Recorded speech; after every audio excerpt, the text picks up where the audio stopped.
Ya baik, bismillah, assalamualaikum warahmatullahi wabarakatuh. Perkenalkan, nama saya Muhammad Syaf Al-Fajri dari jurusan Informatika kelas IFC atau C.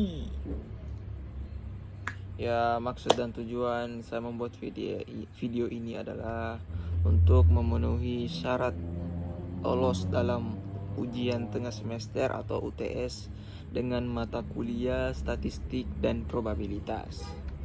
Jadi alasan saya membuat video ini adalah salah satu syarat untuk memenuhi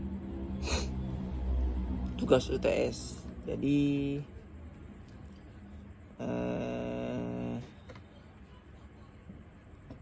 di sini soalnya menyuruh setiap langkah-langkah yang saya lakukan dalam mengerjakan tugas UTS ini harus ada dalam video.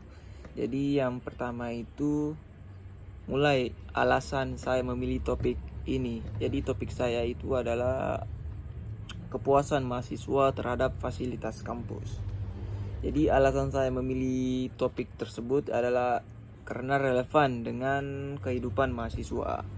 Nah, yang kedua, mengevaluasi kualitas layanan kampus. Yang ketiga, bahan untuk pertimbangan peningkatan mutu. Yang keempat, mengetahui harapan mahasiswa agar ketika ada fasilitas yang kurang enak kita pakai, kayak seperti WC yang kadang ada yang bau, ada yang tidak berfungsi, kadang juga tidak jalan airnya, itu bisa kita suarakan dengan orang yang berlaku. Nah, selanjutnya isu yang bersifat umum dan akademik.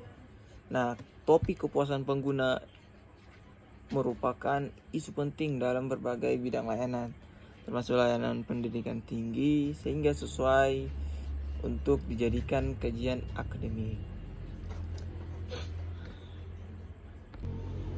Lanjut di bagian kedua, yaitu di sini perintahnya, yaitu bagaimana cara saya menyusun instrumen kuesionernya. Ya, cara saya menyusun kuesionernya yaitu adalah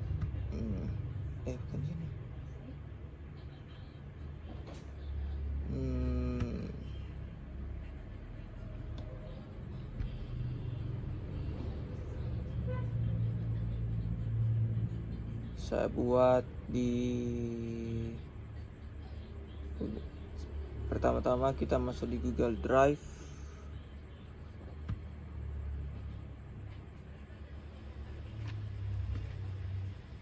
Sabar alot.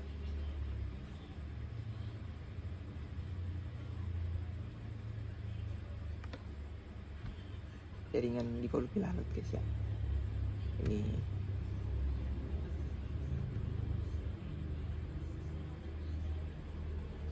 cerita kita. Jadi saya membuat instrumen kuesionernya itu menggunakan Google Form yang biasa digunakan tiap-tiap kampus untuk mengumpulkan data. Jadi yang pertama saya membuat ada 20 pernyataan mengenai kuesioner tersebut. Yang pertama ada fasilitas kampus. Contoh pertama yaitu fasilitas kampus selalu terjaga kebersihannya. Ini positif. Nah, saya menggunakan skala Likert. Jadi skala Likert itu sangat setuju, menggunakan metode sangat setuju, setuju, netral, tidak setuju, dan sangat tidak setuju. Nah, saya setiap pilihan-pilihan ini memiliki poinnya masing-masing. Yang pertama, sangat setuju. Poin sangat setuju itu adalah 5, dan sedangkan setuju ini 4, sedangkan netral 3, tidak setuju 2, sangat tidak setuju 1. Nah, dari 40 jawaban dari mahasiswa-mahasiswa ini, saya mengelolanya di Excel.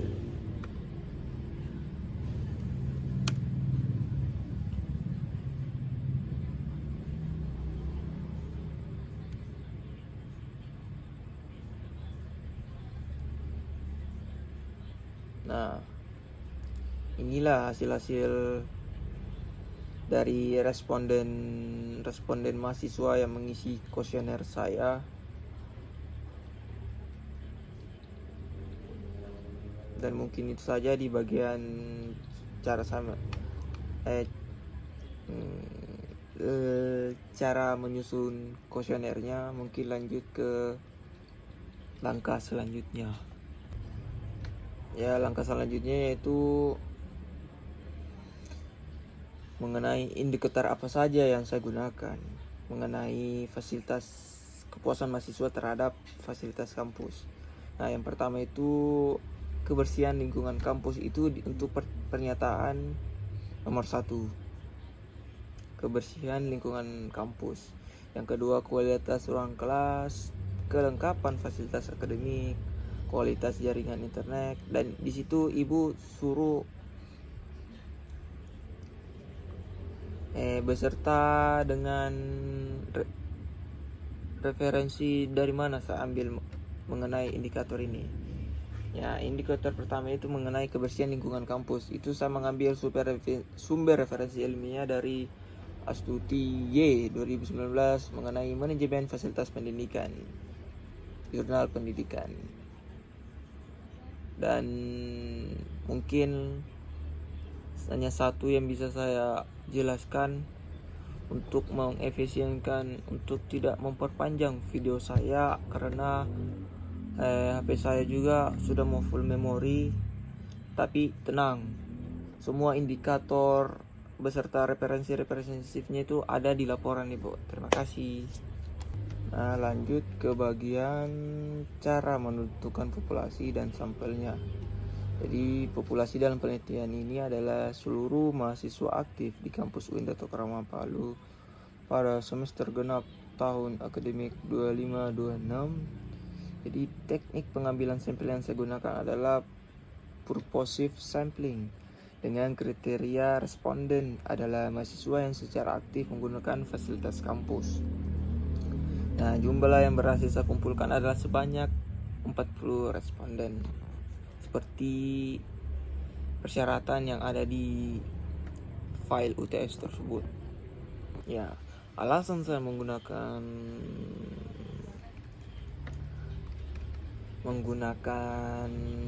teknik sampling yang saya gunakan adalah, mahasiswa dalam penelitian ini digunakan teknik purposive sampling karena saya ingin mendapatkan informasi yang lebih mendalam dan relevan dari responden yang benar-benar memiliki pengalaman langsung terhadap fasilitas kampus. Nah, teknik ini memungkinkan peneliti untuk memilih secara sengaja mahasiswa yang dianggap memenuhi kriteria tertentu, seperti mahasiswa aktif minimal semester 2 yang telah menggunakan berbagai fasilitas kampus. Yang kedua, mewakili berbagai program studi atau angkatan agar data yang diperoleh lebih beragam namun tetap fokus pada target yang sesuai. Yang ketiga, memiliki waktu dan kemauan untuk menjawab kuesioner dengan serius. Nah, alasan saya memilih purposive sampling karena yang pertama, efisiensi waktu dan sumber daya. Saya tidak perlu mengambil sampel secara acak dari seluruh populasi mahasiswa. melainkan langsung kepada kelompok yang relevan.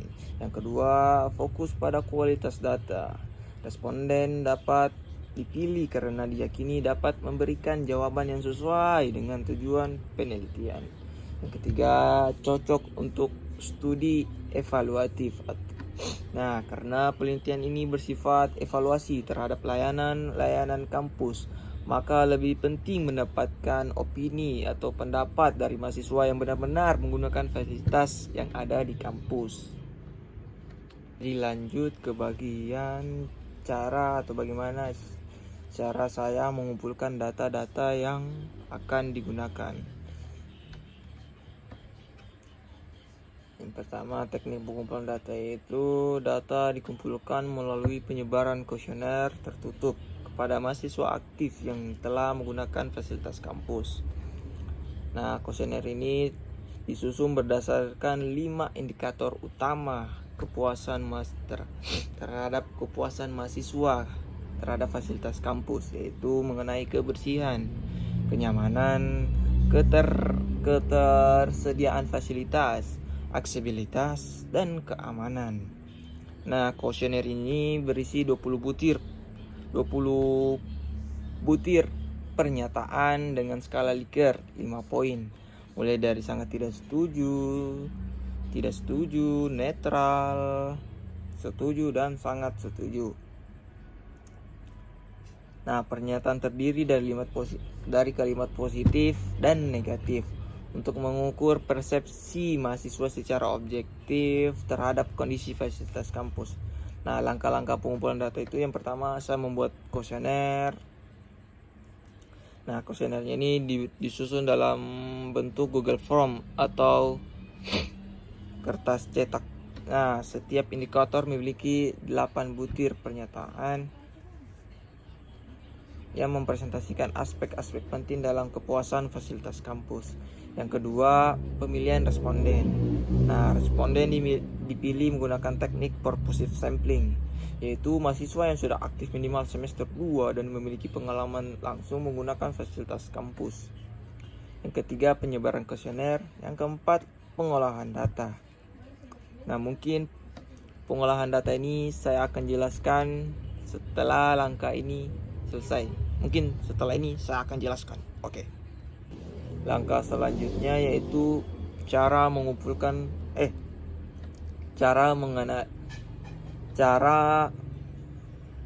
menghitung ukuran pemusatan dan penyebaran data. Jadi pemusatan data, ukuran tendensi sentral. Nah, ukuran pemusatan menunjukkan titik tengah atau nilai rata-rata dari suatu data. Ada 3 ukuran yang sering digunakan atau mean rata-rata. Contoh, jika 5 mahasiswa memberikan nilai kepuasan untuk satu indikator, misalnya ada 4, 5, 3, 4, dan 5, maka rata-ratanya itu kita rumusnya nilai pertama kita tambahkan ke nilai dengan nilai 2, begitupun setelah itu kita tambahkan ke nilai 3, nilai 4, dan nilai 5. Terus kita jumlahkan. Setelah kita jumlahkan, kita bagi dengan 5. Maka hasilnya 4,2. Yang kedua, menggunakan median atau nilai tengah. Nah, median adalah nilai tengah dari data yang sudah diurutkan. Nah, jika jumlah data ganjil, ambil data di posisi tengah. Nah, jika jumlah data genap, median adalah rata-rata dari 2 nilai tengah. Contohnya, datanya itu ada 5 karena ada 5 pernyataan. Contoh datanya itu 3, 4, 4, 5, 5. Jadi mediannya itu ada di angka 4. Yang ketiga, menggunakan modus atau mode. Modus adalah nilai yang paling sering muncul dalam data. Contohnya 3, 4, 4, 5. Jadi modusnya itu adalah angka 4 karena angka 4 muncul 3 kali. Yang kedua, bagaimana penyebaran data atau ukuran dispersi. Nah, ukuran penyebaran ini menunjukkan sejauh mana data tersebar dari nilai rata-rata. Yang pertama range atau jangkauan atau jarak. Nah, rumusnya itu jarak sama dengan data maksimal, data max, dan data min. Contohnya 3 ada data 3, 4, 4, 5, 5. Jarak ke 5 dikurang 3 itu sama dengan 2. Yang kedua simpangan rata-rata. Yang ketiga varians dan simpangan baku, standar deviasi. Contohnya data 3, 4, 4, 5, 5. MIA-nya itu 4,2. Rata-ratanya 4,2. Mungkin itu saja penjelasan mengenai cara menghitung ukuran pemusatan dan penyebaran data. Lanjut ke langkah berikutnya. Nah, langkah selanjutnya yaitu cara menganalisis validitas dan reliabilitasnya. Nah,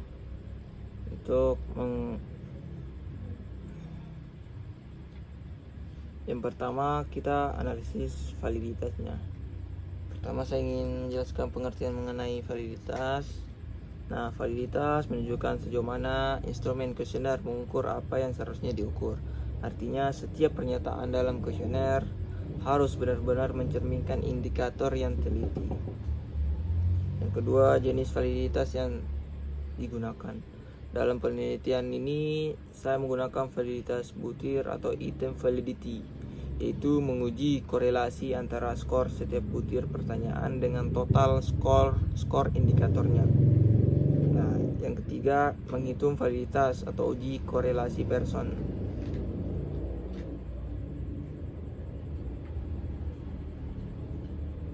Yang keempat, kriteria uji validitas. Nah, jika nilai R hitung lebih dari R tabel, maka butir pernyataan dinyatakan valid. Nah, dan jika R tabel dapat dilihat berdasarkan jumlah responden dan taraf signifikan, biasanya 5%. Yang lanjut kedua yaitu menganalisa analisis reliabilitas. Pengertian reliabilitas adalah reliabilitas menunjukkan sejauh mana instrumen memberikan hasil yang konsisten bila diuji ulang dalam kondisi yang sama. Yang kedua yaitu menghitung reliabilitasnya atau Cronbach's alpha. Nah, rumus yang ketiga, kriteria Cronbach's alpha. Jika nilai lebih dari sama dengan 0,90 berarti itu sangat reliable, dan jika nilai 0,70 dikurang 0,59 maka dia reliable. Nah, untuk mengetahui apakah instrumen penelitian kuesioner ini valid dan reliable, ya, jadi saya melakukan uji validitas menggunakan korelasi Pearson antara skor item dan skor total. Kemudian dilakukan uji reliabilitas menggunakan metode Cronbach's alpha. Nah, hasil uji menunjukkan bahwa sebagian besar item valid dan nilai alpha berada di atas 0,70, yang berarti kuesioner ini memiliki konsistensi internal yang baik. Jadi masuk ke tahap paling penghujung dari video ini, yaitu alasan saya melakukan penelitian ini. Pertama, saya ingin mengetahui tingkat kepuasan mahasiswa secara umum mengenai fasilitas kampus yang ada di UIN Dato Karama Palu. Nah, hasil analisis data juga menunjukkan bahwa secara umum mahasiswa merasa cukup puas hingga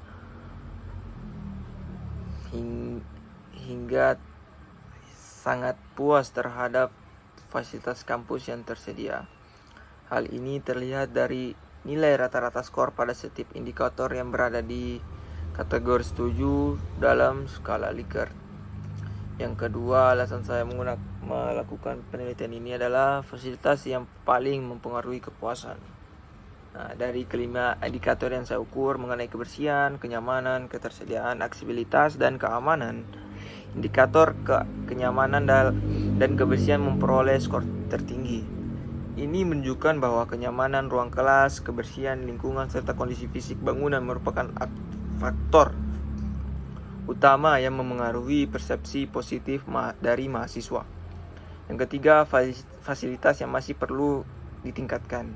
Nah, jadi ada beberapa indikator seperti aksesibilitas dan keamanan masih memperoleh skor yang relatif lebih rendah dibandingkan indikator lainnya. Hal ini menunjukkan bahwa masih ada mahasiswa yang merasa kesulitan dalam mengakses fasilitas tertentu, serta merasa kurang aman di area kampus, terutama saat malam hari. Yang keempat, perbedaan berdasarkan program studi dan angkatan. Dari analisis ini ditemukan bahwa terdapat variasi tingkat kepuasan berdasarkan program studi maupun angkatan. Meskipun perbedaannya tidak terlalu signifikan atau tidak terlalu jauh, hal ini menunjukkan bahwa persepsi mahasiswa terhadap fasilitas kampus dapat dipengaruhi oleh kebutuhan dan pengalaman masing-masing kelompok. Dan alasan yang terakhir yaitu adalah instrumen valid dan reliable. Nah, berdasarkan uji validitas dan reliabilitas, instrumen kuesioner yang saya gunakan ini dinyatakan valid dan reliable atau relevan. Sebagian besar butir pernyataan memiliki nilai korelasi yang memenuhi syarat validitas dan nilai Cronbach's alpha yang menunjukkan konsistensi internal yang baik. Mungkin itu saja. Saya akhiri. Assalamualaikum warahmatullahi wabarakatuh.